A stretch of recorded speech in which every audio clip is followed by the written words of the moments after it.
বন্ধুরা, লাচ্ছা সিমাই খেতে তো আমরা সবাই ভালোবাসি, আর সেই লাচ্ছা সিমাই যদি একটু অন্য রকম ভিন্ন স্বাদের যদি বানানো যায় তাহলে তো খুবই ভালো লাগে খেতে। তো আমি আজকে সেই ভিন্ন স্বাদের লাচ্ছা সিমাই বানাচ্ছি। তার জন্য কিছুটা লাচ্ছা সিমাই নিয়েছি। এখন কড়াইতে 1 চামচ ঘি দিয়ে ঘিয়ের মধ্যে কিছু ড্রাই ফ্রুটস ভেজে নিচ্ছি। হালকা ভেজে নিতে হবে, তোমাদের কাছে যে কোনো ড্রাই ফ্রুটস থাকলে ভাজা করে নেবে। আবারও কড়াইয়ের মধ্যে 1 চামচ ঘি দিয়ে ঘিয়ের মধ্যে আবারও সিমাইগুলো ভেজে নিচ্ছি। হালকা লাল হয়ে গেলে উঠিয়ে নেব।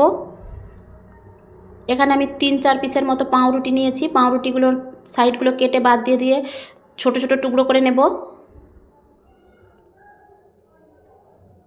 এখন কড়াইতে দিয়ে দিচ্ছি 2 চামচ পরিমাণ চিনি।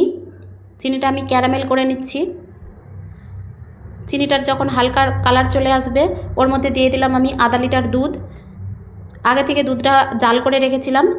এখন দুধটা ফুটে উঠলে পারে আমি ওর মধ্যে দিয়ে দিচ্ছি 2টো এলাচ, একটা ডালচিনি আর কয়েকটা গোলাপ ফুলের পাপড়ি। তোমাদের কাছে যদি গোলাপ ফুলের পাপড়ি না থাকে গোলাপ জলও দিতে পারো। এখন নাড়াচাড়া করে দিয়ে দিচ্ছি হাফ বাটি পরিমাণ চিনি। যে যেমন মিষ্টি খাও সেরকম বুঝে চিনি দেবে। চিনিটা ভালোভাবে দুধের সাথে মিশে গেলে আর দুধের কালারটা একটু অন্যরকম হয়ে গেলে এখন ওর মধ্যে দিয়ে দিলাম সামান্য পরিমাণ নুন। মিষ্টি জিনিসের নুন অল্প দিলে স্বাদ মেনটেন হয়। এরপর গোলাপের পাপড়িগুলো তুলে নিয়ে ওর মধ্যে টুকরো করা পাউরুটিটা দিয়ে ভালোভাবে দুধের সাথে মিশিয়ে নিতে হবে।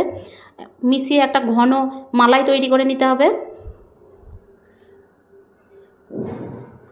মালাইটা তৈরি হয়ে গেলে এখন একটা গর্ত পাত্রের মধ্যে আমি যে সিমাইগুলো ভেজে রেখেছিলাম কিছুটা সিমাই দিয়ে ভালো করে সেট করে নিচ্ছি। সিমাইটা সেট করা হয়ে গেলে ওর ওপর দিয়ে দিচ্ছি ভাজা করে রাখা ড্রাই ফ্রুটস। আর মালাইটা অবশ্যই ঠান্ডা হতে হবে আর সিমাইটাও ঠান্ডা হতে হবে, কারণ গরম মালাই আর গরম সিমাই দিয়ে দিলে সিমাইটা নরম হয়ে যাবে আর খেতে ভালো লাগবে না তখন। সিমাইটা সেট করে ওর উপর দিয়ে ড্রাই ফ্রুটসগুলো দিয়ে কিছুটা গোলাপের পাপড়ি গুঁড়ো করে দিয়ে ওর উপর দিয়ে দিলাম মালাই। আবারও ওর উপর দিয়ে দিচ্ছি অর্ধেকটা সিমাই দিয়ে আবার ওর উপর দিয়ে দিলাম বাকি মালাইটা। এইভাবে আমি 2টো স্তরে সাজিয়ে নিচ্ছি। ওপর দিয়ে ড্রাই ফ্রুটস আর গোলাপের পাপড়ি গুঁড়ো দিয়ে সাজিয়ে দিলেই তৈরি হয়ে যাবে আমার ভিন্ন স্বাদের এই লাচ্ছা সিমাই। একবার হলেও বন্ধুরা বাড়িতে বানিয়ে খেয়ে দেখো, দারুণ স্বাদের হয়। একবার বানিয়ে অবশ্যই খেও বন্ধুরা। আর কেমন লাগলো ভিডিওটা আমাকে কমেন্টের মাধ্যমে জানিও।